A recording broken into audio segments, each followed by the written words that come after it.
Hello दोस्तों, आज हम देखेंगे अकबर के नेक्स्ट पार्ट के बारे में कि अकबर का जो प्रमुख युद्ध था पानीपत युद्ध अकबर और हेमू के बीच लड़ा गया था। कब लड़ा गया था? तो 1556 ईस्वी में 5 नवंबर 1556 ईस्वी को अकबर और हेमू के बीच पानीपत का युद्ध लड़ा गया था, क्योंकि हेमू ने दिल्ली साम्राज्य पर अधिकार कर लिया था। हेमू जो था आदिल शाह सूरी के सेनापति था और वजीर था, जिस वजह से दिल्ली साम्राज्य को फिर से पुनः अधिकार करने के लिए अकबर ने पानीपत का युद्ध लड़ा 5 नवंबर 1556 ईस्वी में और हेमू को पराजित कर दिया। हेमू को पराजित कर अकबर ने गाजी की उपाधि धारण किया। मोस्ट इम्पोर्टेंट बात है कि गाजी की उपाधि अकबर ने पानीपत युद्ध जीतने के बाद लिया। ठीक है, तो पानीपत युद्ध जीतने के बाद लिया।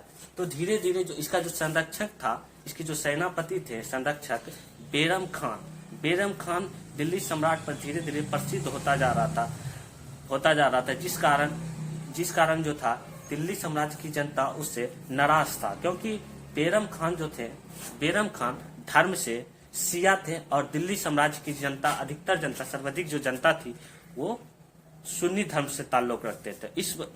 इस वजह से दोनों धर्मों के बीच विद्रोह शुरू हो गया और दिल्ली साम्राज्य पर पूरा विद्रोह शुरू हो गया, जिस कारण अकबर की सत्ता डोलने लगी और 1560 ईस्वी में तिलवारा का युद्ध हुआ। 1560 ईस्वी में तिलवारा का युद्ध हुआ बेरम खान और अकबर के बीच। तिलवारा का युद्ध हुआ, जिसमें बेरम खान को अकबर ने पूरी तरह पराजित कर दिया और उसे 2 प्रस्ताव दिया। क्योंकि इसकी हत्या इसलिए नहीं की थी क्योंकि बेरम खान ने उसका संरक्षण किया था अकबर का, इस वजह से उसकी हत्या नहीं किया था। तो इसे 2 प्रस्ताव दिया। जब तिलवारा का युद्ध में पराजित हुआ बेरम खान, तो उसे 2 प्रस्ताव दिया कि तुम दूर किसी राज्य का सूबेदार बन जाओ या तुम तीर्थ यात्रा पर चले जाओ। अकबर ने उसे कहा, तो बेरम खान ने उसके प्रस्ताव को माना और उसके उसने तीर्थ यात्रा पर जाने पर सहमति जताई। जब यह तीर्थ यात्रा मक्का के तीर्थ यात्रा पर जब जा रहे थे 1560 ईस्वी में मक्का के तीर्थ यात्रा पर जब जा रहे थे, तो वहीं एक अफगान शासक मुबारक खान ने गुजरात के पाटन नामक क्षेत्र पर उसकी हत्या कर दी। तो बेरम खान की हत्या कब हुई? 1560 ईस्वी में। किसने किया? तो मुबारक खान ने किया। मुबारक खान ने इसकी हत्या कर दी।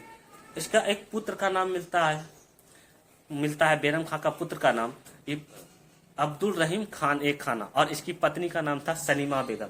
जब बेरम खान की मृत्यु हो जाती है, तब अकबर ने सलीमा बेगम से क्या कर लेता है? निकाह कर लेता है। अकबर निकाह कर लेता है।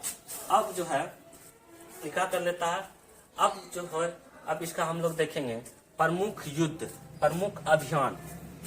अभियान देखेंगे कि अकबर ने कौन कौन सा अभियान किया। प्रथम अभियान उसका था ग्वालियर अभियान 1559 में। इस पर विजय हासिल किया और इसके क्षेत्रों पर अधिकार कर लिया। उसके बाद जौनपुर अभियान किया 1560 ईस्वी में, इस पर भी अधिकार कर लिया अकबर ने। और 1561 में से 62 के बीच में मालवा अभियान और चुनार अभियान किया और इस पर भी अधिकार कर लिया। 1560 से लेकर 1562 का जो ईस्वी रहता है, ये हरमदल काल रहता है, क्योंकि अकबर जो है 1560 से लेकर 1562 ईस्वी में महामंगा के प्रभाव में रहता था। उसके आदम खान और उसकी पुत्री जीजी अंगा के प्रभाव में था, इसलिए इस काल को अकबर हरमदल काल कहा जाता था। फिर उसने 1562 में आमेर अभियान किया। 1562 में उसने आमेर अभियान किया।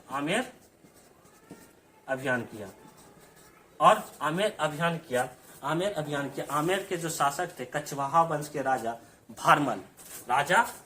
कौन थे? राजा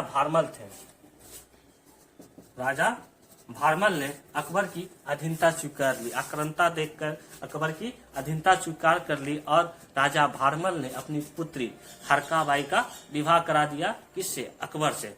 तो कहा जाता है कि हरकाबाई से विवाह करा दिया। कहा जाता है कि राजपूत वंश का प्रथम राजपूत वंश था जिसने शासकों से विवाह किया, जिसने मुगल से विवाह किया, जिसने मुगल से विवाह किया। तो हरका भाई और मरियम उज्जमानी और जोधा भाई तीनों एक ही नाम है, तो याद रखिएगा। तो जोधा से कब शादी किया? 1562 में। ठीक है दोस्तों, आगे अभी हम देखते रहेंगे अकबर